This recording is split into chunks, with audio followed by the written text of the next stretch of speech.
L'évolution naturelle de la maladie. Non mais encore une fois, taisez-vous, vous m'avez posé une question, je vous réponds. Écoutez-moi. Qu'on développe aujourd'hui. Une pénurie de tout, cette question. C'est pour ça que je me fiche un peu de ce que les gens pensent de moi. Si...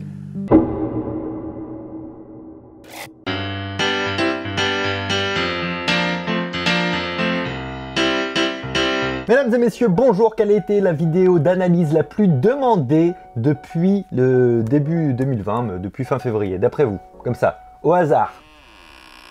Au hasard par là.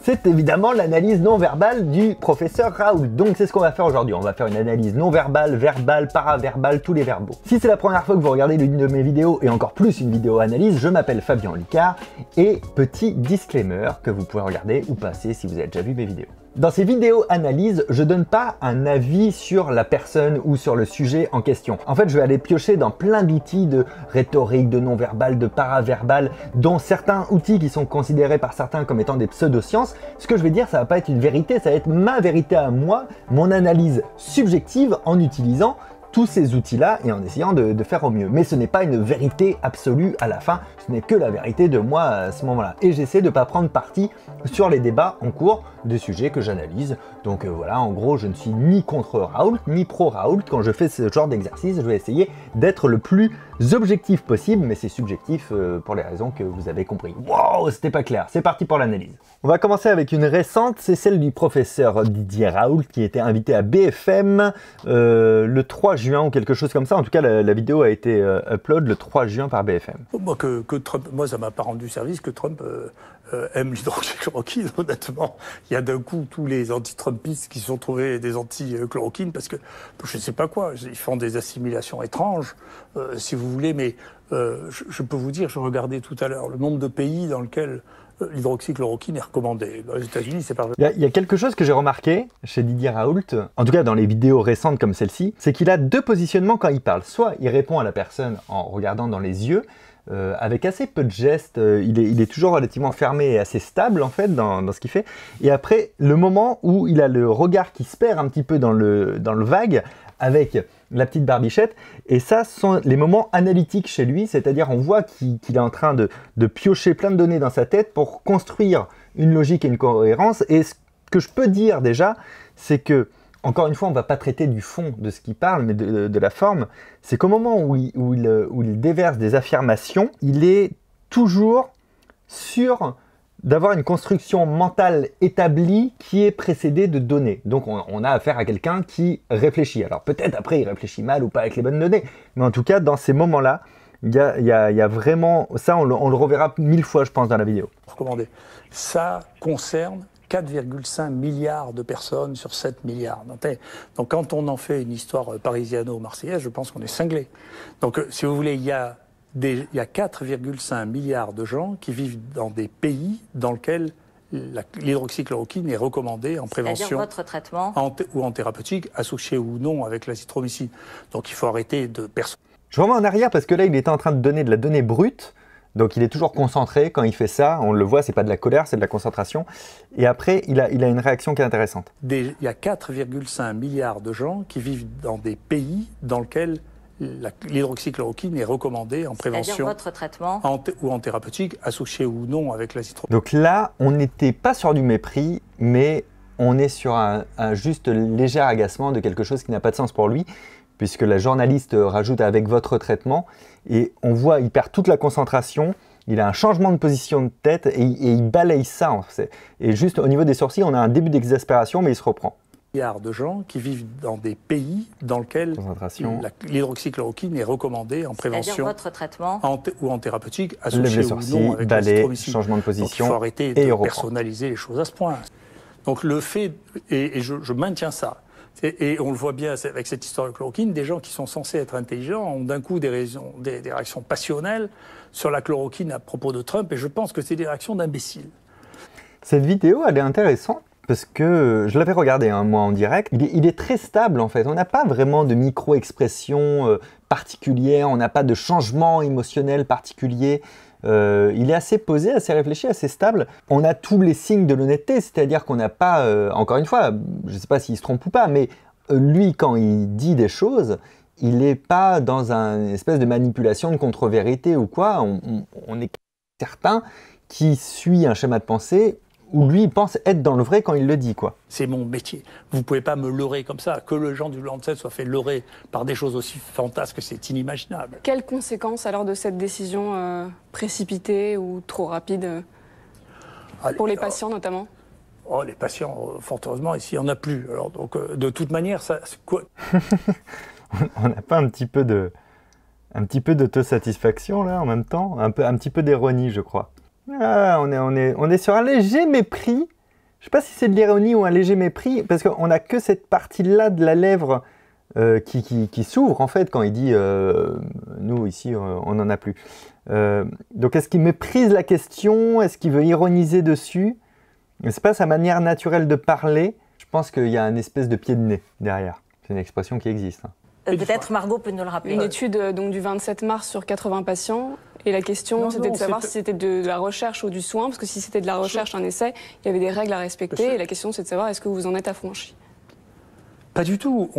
Encore une fois, une des folies qui a pris ce pays dans cette situation, qui a des raisons très... Ce qu'on peut remarquer, c'est qu'il était déjà tout à l'heure, à chaque fois qu'on pose une question qui en tout cas l'embête dans sa sensibilité, où il se dit je ne peux pas répondre facilement à ça, il faut que je construise ma réponse, à chaque fois il a un micro-arrêt et on entend clairement un déglutissement, juste là.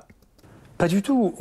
Encore une fois, une des folies qui a pris ce pays dans... Et juste après sa déglutition, là, il commence à dérouler en fait un schéma de pensée. Du soin et de la recherche, parce que vous aviez une super cohorte de 3700 patients. Vous auriez pu faire un groupe contrôle, comme ça on aurait pu savoir ce qui relevait de l'évolution naturelle de la maladie. Non mais encore une fois, taisez-vous, vous m'avez posé une question, je vous réponds. Écoutez-moi. C'est assez, alors ça, ce passage, il est quand même oufissime. Ce qui est intéressant, c'est que a priori, j'ai vu aucun signe de colère quand il lui a dit « taisez-vous ». Donc on est sur un affront protocolaire, parce qu'il est induit que quand un journaliste parle, on se tait et on l'écoute, et que, voilà, parfois c'est pas induit que quand on parle, le journaliste ne coupe pas, mais ça c'est le protocole journalistique, on a l'habitude de ça. Et lui, comme il veut répondre avant qu'elle mette trop d'éléments dans sa question, qu'elle soit trop une question à rallonge, au lieu de s'énerver comme on pourrait le penser, je crois qu'il n'y avait pas d'énervement. Non mais encore une fois, il continue à être froncé comme il l'était précédemment. On sait que c'est de la réflexion. Il baisse la tête en mode je peux plus réfléchir. Bon, la main est mise en avant, mais c'est pas une main de stop. C'est la seule main d'ailleurs hein, qui fait bouger depuis tout à l'heure, parce qu'il a un truc très stable. Pas les narines ne sont pas dilatées. Ah, peut-être un peu de colère, ok, mais c'est plus de l'agacement que de la colère. C'est un peu retroussé ici, mais en même temps, on n'a pas les yeux qui sont écartés. Il n'est pas en train de la regarder directement dans le regard, qui serait vraiment le symbole d'une colère forte. On n'a pas encore ça. C'est plus du tu me casses un peu la tête. Et l'autre journaliste prend sa défense, et là, il relève le menton, c'est-à-dire qu'il se met dans la position de attention. Attention à ne pas me manquer de respect. Donc l'autre journaliste se dit, il est en train de manquer de respect à ma collègue, et lui relève la tête. Là, on est sur du combat de coq en 2 secondes, quoi. Écoutez-moi. Et du coup, il abandonne en disant, écoutez-moi, il pose le truc, il a continué sa mécanique, il n'a pas arrêté son fil de pensée. Et du coup, la journaliste s'en sort juste en rigolant un peu pour virer le malaise, je crois. C'est quand même un combat incroyable, parce qu'il vient d'y avoir un vrai combat d'ego dans cette interview. Et en fait, il n'a jamais arrêté le fil de sa pensée pour pouvoir le reprendre là. Et il a gagné, puisqu'il l'a fait taire, en fait, au final. Je vais le remettre, parce que c'était un peu fou à voir ça. Encore une fois, taisez-vous, vous m'avez posé une question, je vous réponds. Écoutez-moi. Je vous le dis, moi, dans cette situation, moi, mon devoir à moi, c'est de soigner les gens. Ça me donne envie de voir un autre passage, qui avait parlé qu'il était un peu une star, etc. Je vais retrouver ça. Au bout d'un moment, vous savez que Mbappé n'est pas pareil, mais que vous ne sachiez pas que moi je ne suis pas pareil. Vous êtes le Mbappé de la médecine, de la recherche. Ça va faire plaisir aux Parisiens. En France, oui. C'est-à-dire qu'en tout cas, quels que soient les éléments que vous preniez, vous ne me trouverez jamais en dehors des 10 premiers. Quels que soient les éléments que vous preniez, quels que soient les marqueurs que vous preniez. Si on regarde cette expression, elle est hyper intéressante. On n'est pas quelqu'un qui est dans l'ego à ce moment-là. On n'est pas quelqu'un qui est dans l'excitation. À quelqu'un qui est même en train de réfléchir à la puissance de ce qu'il va dire, si c'est bon ou pas. En fait, avant de revoir le passage là, je croyais que c'était un moment plus arrogant, mais il n'y a pas d'arrogance du tout. Et on le voit, j'ai même pas besoin de vous le détailler, on le voit sur le visage. Oui. Ah, presque du doute. Il y a un mouvement d'épaule ou pas? De la médecine, de la recherche. Oui, il y a un mouvement d'épaule. Il y a un vrai mouvement léger et spontané, donc incontrôlé pour le coup. Tu fais, oui, je sais pas encore, attends, je réfléchis. Que vous sachiez pas que moi je suis pas pareil. Vous êtes le Mbappé de la médecine, Voilà. de la recherche. Juste là. Ça va faire plaisir aux Parisiens. En France, oui, c'est-à-dire qu'en tout cas, quels que soient les éléments que vous preniez. Ouais, non, dès qu'on détaille le visage, il n'y a pas du tout d'arrogance là-dessus. C'est-à-dire que le fond paraît arrogant, mais dans la forme, on ne la retrouve pas forcément. On va faire un rapide retour dans le temps, on va remonter 8 ans en arrière, en 2012, parce que ce que je viens de voir, je me dis on ne va pas détailler la vidéo tout le long parce qu'il n'a pas de changement significatif, et on a plein d'autres vidéos à regarder, mais surtout celle-ci, elle est intéressante de se dire 8 ans avant, comment il se comporte en verbal et en non-verbal. En plus, il n'a pas cette fameuse petite barbe et ses cheveux aussi longs qui font que bon, il a pris des tocs en fait, physiques par rapport à ça.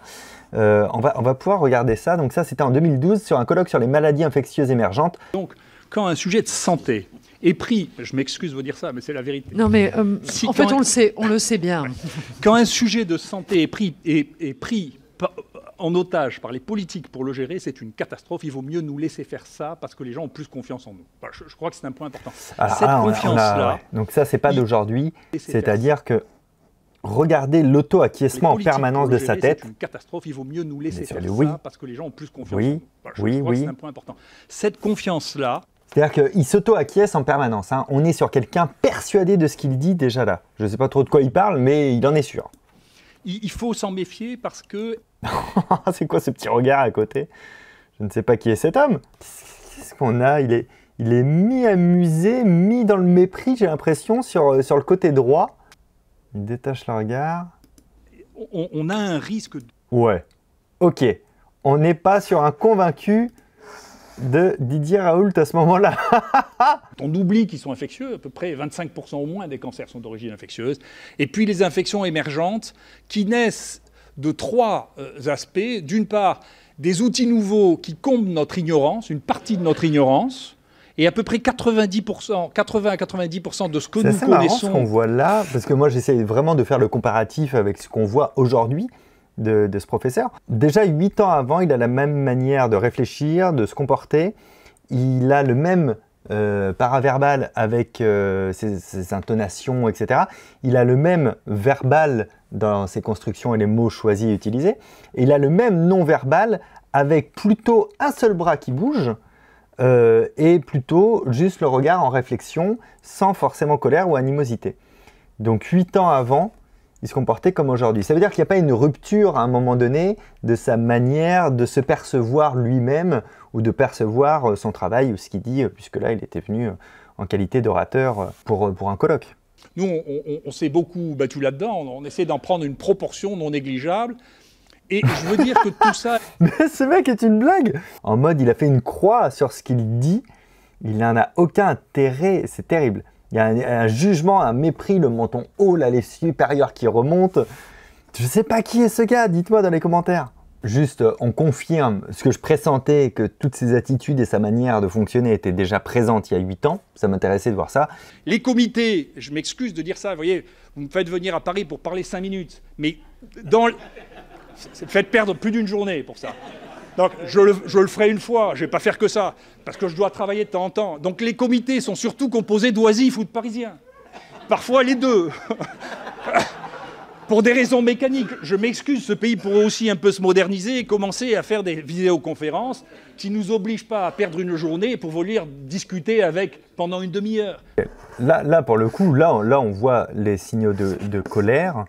On les voit, en fait, j'apprends à le connaître avec vous, on voit dans les mouvements brefs d'épaule. Ce n'est pas des choses qu'il a l'habitude d'avoir. Et au-delà de ses intonations, il est encore plus froncé que d'habitude et on a vraiment des ruptures de mouvement d'épaule. Et quand il fait ses gestes, d'habitude ses gestes, il s'arrête au niveau du visage. Là, ça peut monter jusqu'en haut de la tête. Pendant une demi-heure, il faut un peu se moderniser. Tout ne peut pas se passer dans une salle de réunion au ministère. Donc ça, aux États-Unis, on fait ça depuis longtemps. Je m'excuse. Enfin, n'importe qui avec un ordinateur est capable de faire une visioconférence. Il faut s'arrêter de nous faire venir pour rien. Voilà. Les institutions ont des lobbying majeurs qui souvent n'ont rien à voir avec leur finalité. Vous avez vu ? Encore au-dessus de la tête, on entend aussi dans le paraverbal, dans l'intonation, et encore, c'est encore monté au-dessus de la tête.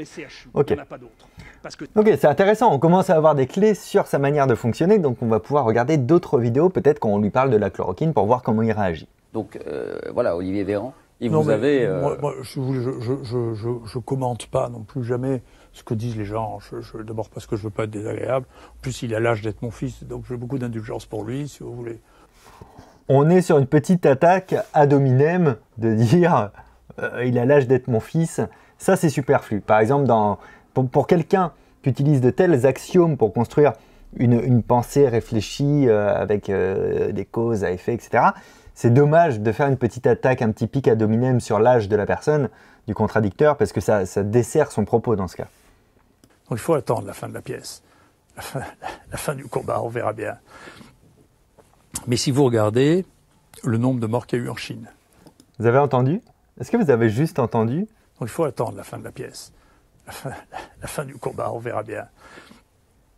Mais si vous regardez... Juste la petite pause avec lui qui déglutit avant d'enchaîner vraiment son propos et sa réflexion, comme on a eu tout à l'heure sur BFM. Pénurie de tests au moment où on aurait pu essayer de faire la politique qu'on développe aujourd'hui. Il y a une pénurie de tout, cette question. C'est pour ça que je me fiche un peu de ce que les gens pensent de moi. Si moi j'avais attiré l'attention sur ce que je pensais être l'impréparation du pays... Là, c'est assez marrant.